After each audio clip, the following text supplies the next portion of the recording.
Barbecue is all about feel and touch and your eyes. It's not an exact science. So training your people, some people get it, some people don't.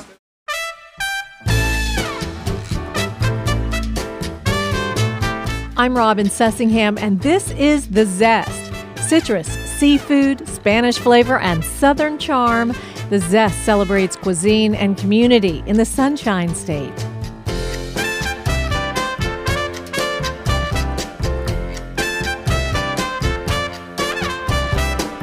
When it comes to the threats to honeybees, environmental activists say pesticides are public enemy number one. But scientists say it's complicated. Our special honeybee reporting project continues with a look at the many dangers faced by honeybees. Plus, this Pitmaster champ and food show veteran brings her star power to Tampa. We meet Ann Whippen of the Deviled Pig restaurant. Come meet us in person. The Zest will be doing a live taping of a conversation with honeybee experts. It's Sunday, November 10th at 2 p.m. at Sweetwater Organic Community Farm in Tampa, and we'll have lots of different kinds of local honeys for you to taste. Find all the details at thezestpodcast.com or at the Zest Podcast Facebook page. Support for the Zest podcast comes from Seitenbacher brand natural foods like muesli cereals, oils, oatmeal, energy bars, gluten-free fruit gummies for the kids, organic coffee, and more. Available in supermarkets, health food stores, or online at Seitenbacher.com. Honeybees are one of the foundations of American agriculture, and they are under attack on several fronts. As part of our reporting project on honeybees with WUSF News, Steve Newborn visits one beekeeper in Polk County who has to drive thousands of miles every year to keep his hives humming. Robbie Bell swings his flatbed truck into a grassy area of a reclaimed phosphate mine a half-dozen miles west of his Polk County home in Fort Meade. It's the perfect place for bees. Only a few cars whiz down Highway 640, and the bees are happily pollinating the invasive Brazilian pepper trees that have taken root here. Right here's a little over 100 hives sitting in this yard. Each one of these right now this time of year has got in the neighborhood of 60,000 or so bugs. He stokes his bee smoker, a small metal homemade-looking canister with pine needles. It's used to calm the bees as he pulls a frame out of the hives.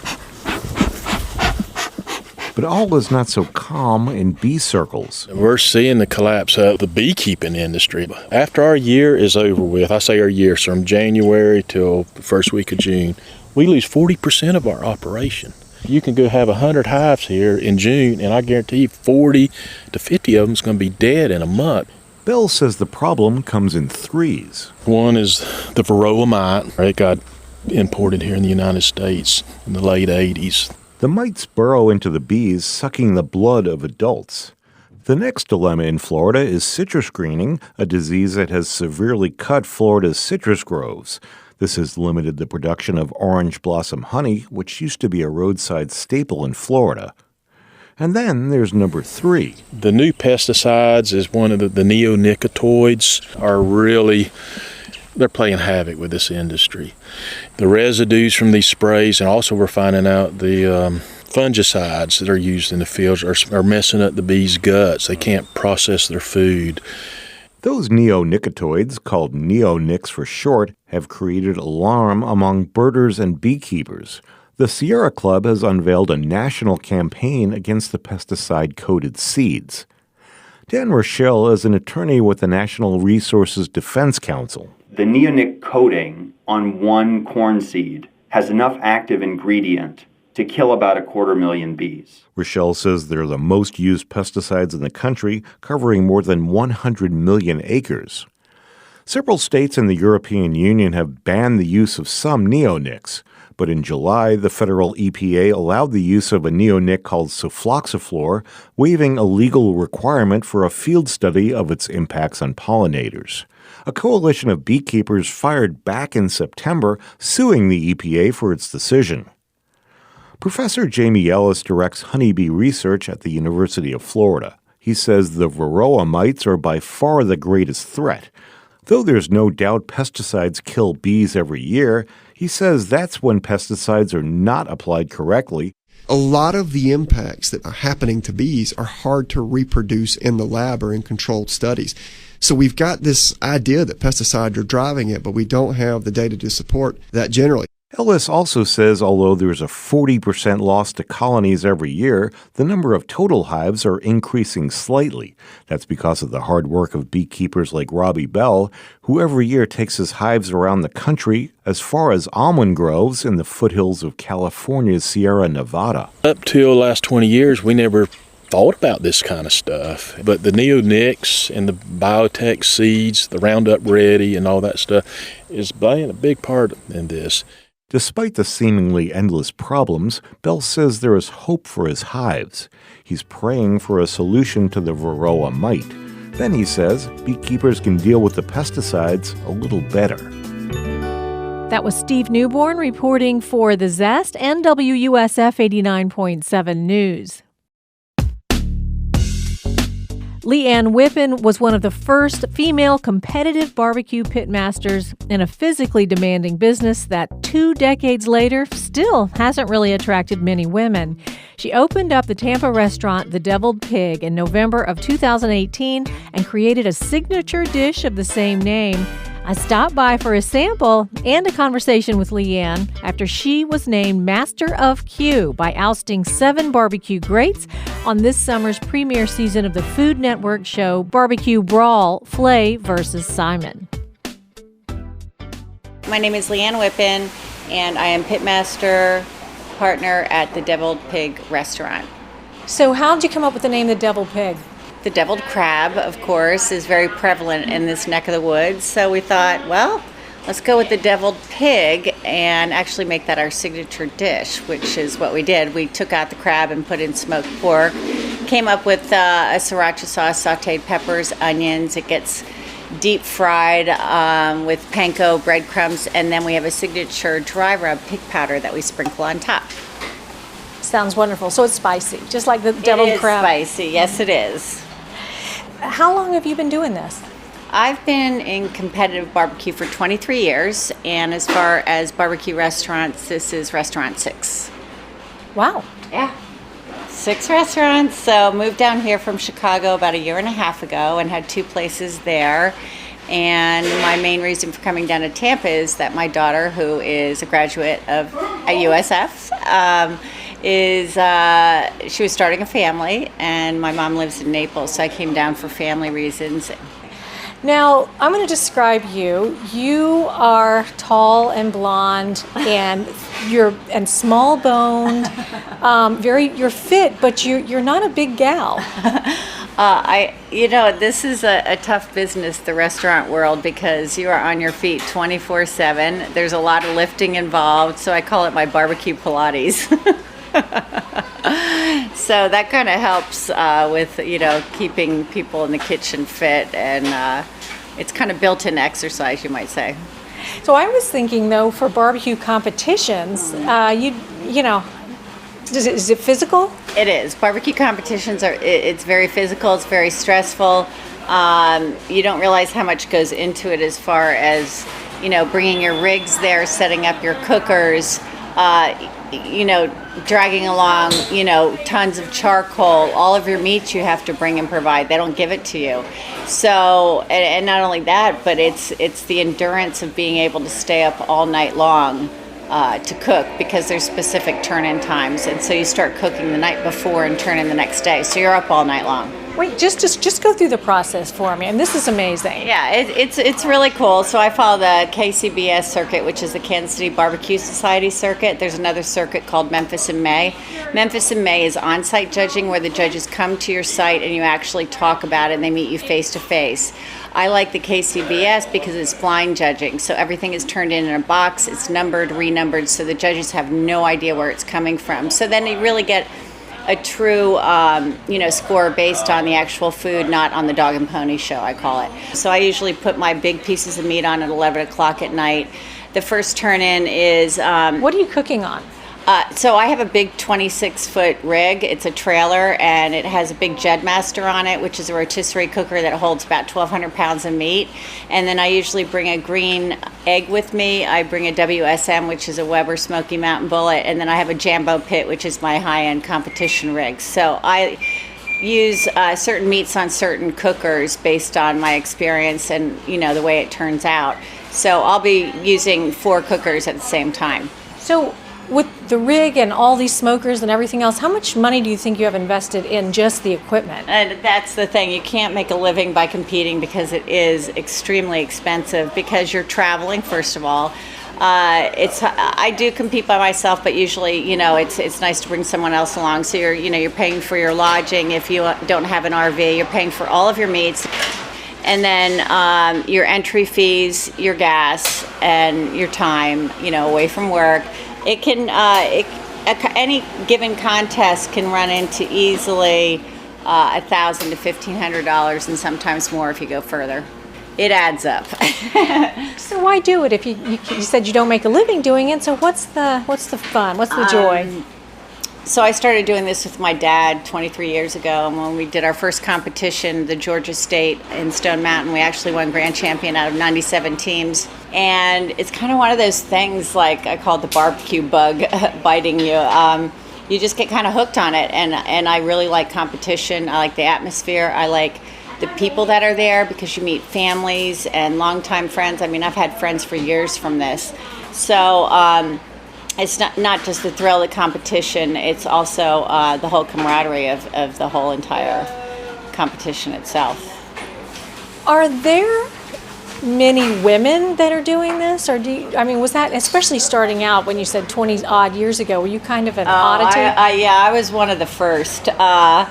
There's a very small amount of women. There are women on teams, of course, because there's family teams, but just women alone, I would have to say in the country there's maybe 15 to 20 tops. Wow. Yeah, it's that small. Do you know Ray Lampy? Ray's my best buddy. He as a matter of fact, I had dinner with him 2 nights ago. Ray and I go way back. We've been friends for probably 15 plus years. And it's ironic that now we're in the same neck of the woods and he actually is from Chicago, which is where I moved from. So it's kind of funny. It's kind of funny. That's why I brought him up. So Ray Lampy, let's just explain. Ray Lampy is Dr. Barbecue. Yes. He's got Dr. Barbecue restaurant in St. Petersburg. Funny. But when you said you were from Chicago, I figured you must know each other. Oh, yeah. I don't even know him from Chicago. I know him from the circuit because we did NASCAR stuff together. We did a TV show out in Reno for the Versus Network, the Kingsford Barbecue Championship Series together. Yeah, we just cross paths a lot, and we've become friends over the years. And I want to mention your earrings. You're wearing gold hoops with pigs. Yes.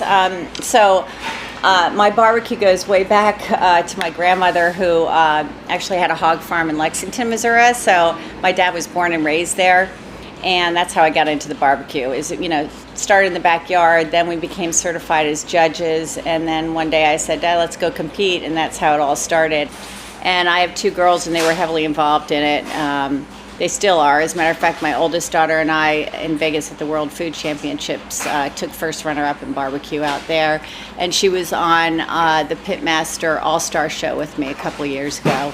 And then my youngest was on the TLC Pitmaster shows with me too. So I keep them in tow. They're very good. So it's a family affair. How old are your girls?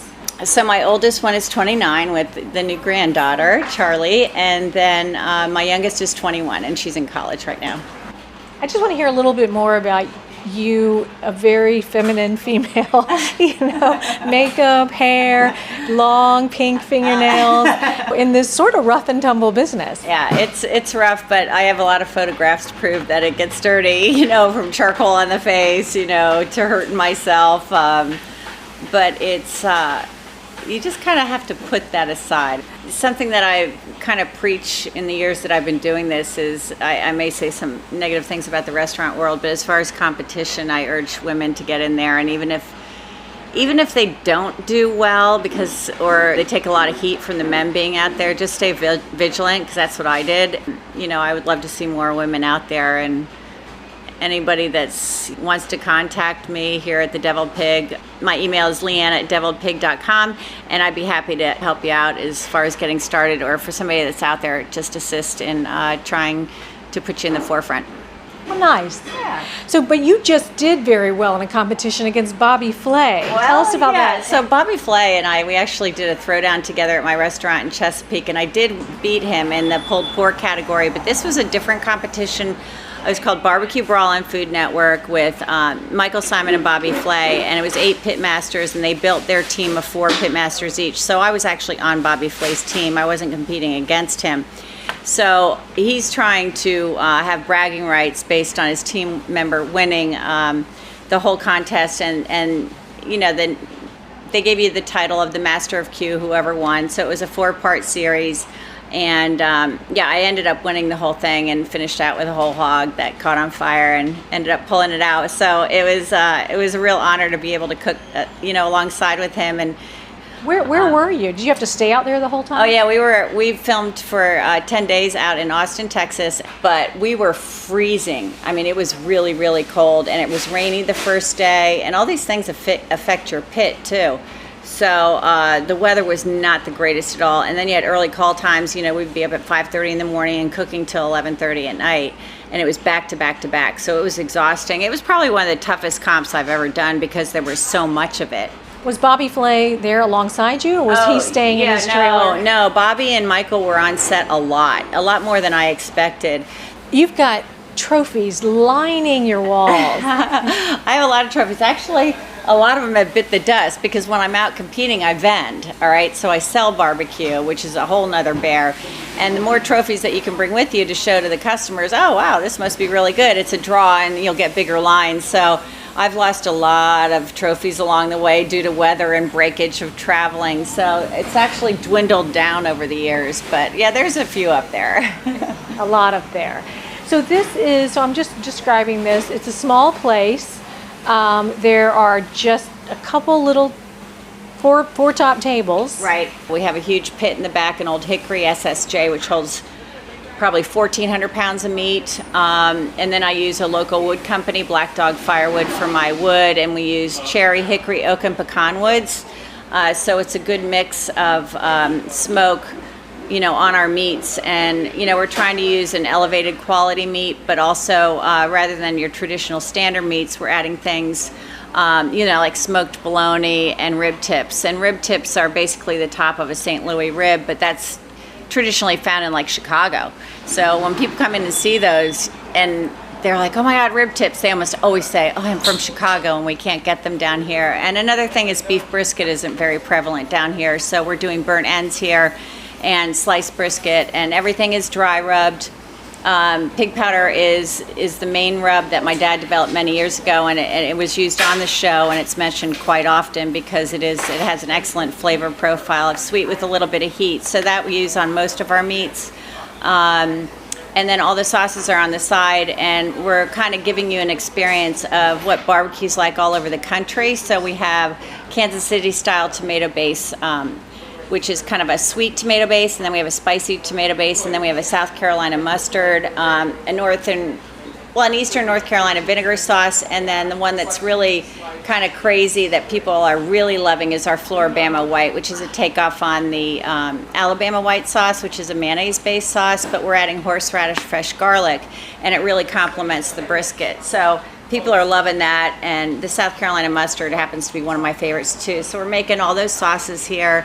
And again, sauces on the side so that you can kind of gauge and test different regions of foods. And yeah, we're even doing shrimp here. We're doing Argentinian reds and smoking them over hickory with our dry rub, and kind of has a flavor profile of lobster. So yeah, different than the normal barbecue. All the sides are made in-house, so. Let me ask you about your impressions of Florida. You haven't been here that long. How is the food different? How are the customers different? What do you think about it? So Florida, I came here, many years ago to see my daughter, and I can't believe first of all, how much it's grown. And the restaurants have expanded, tenfold. So I feel like it's a really up and coming foodie kind of a place. Talking about Tampa Bay area. Tampa, yeah. So that was nice to see because I was worried about coming down here. I didn't know. Oh, really? Why? Yeah, just because there are barbecue places down here, and sometimes people don't think outside of the box. And I didn't want to be critical of Tampa, but I just didn't know what to expect, and I was definitely off base because people are totally into food. They like trying different things, so it's been received quite well, which is great. The weather, I have a problem with. Not gonna lie, coming from Chicago, I actually like the seasons and the cold weather, but air conditioning, right? So it's okay. Yeah, you've got your tables outside, and I'm thinking, yeah, so it's 95 degrees. You think outside tables are great in Florida, but it's almost They will be. You'll It's seasonal, but no, actually, I really like Tampa a lot, much more than I expected, and I plan on staying here a long time. Yeah, even hopefully, we're looking at expansion, one of these days. Great. All right, let's take a look at your deviled pig. Okay, we'll do that. This is the deviled pig, and describe this to me. It's kind of like a football shape. It's got like a bread. Yeah, crumbs? so it goes through a dredge, a flour, egg, and panko breadcrumb dredge. And that makes it, the panko breadcrumbs gets it really crispy, and it's deep fried. And then we put our signature pig powder rub, we sprinkle that on top. And then it's filled with our smoked pork, which has sauteed peppers, onions. And then I created a sriracha sauce that goes in it as well. So that gives it the kick. And then if you want to tone down the spice, I recommend using our original sweet barbecue sauce with it. I mean, I like it just straight up, but so I brought a sweet sauce and also the white barbecue sauce just because it's so different to try. But it's delicious. It's like a deep fried ball of goodness. And So it's what's inside there? Pulled pork? pulled pork, sauteed peppers and onions, and then So instead of the crab, it's just pork. Exactly. Ah. Yeah, it kind of stands out, but it's not for the faint of heart. It is spicy, but it has a good spice to it. Let's try it. Yeah, it's got a little kick to it. So. That's delicious. Okay, here comes the kick. Woo! Yeah, it gets you. But here's a little bit of the sweet barbecue sauce, and that'll cut it a little bit. This is called the sweet barbecue sauce? Yeah, that's our original mild sauce.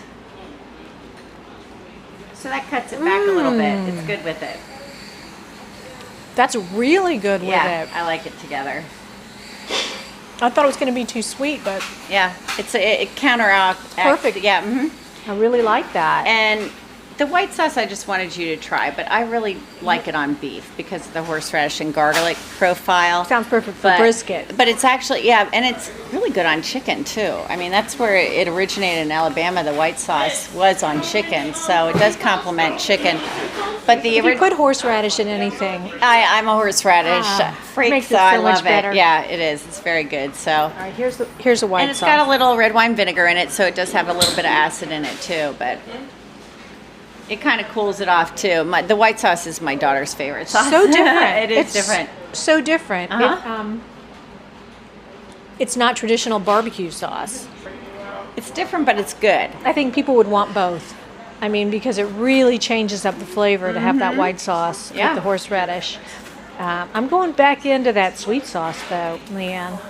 And then another thing that we're doing here that's become very, very popular is our brisket quesadilla. So we use pepper jack cheese in these large flour tortillas, and we put fresh jalapenos.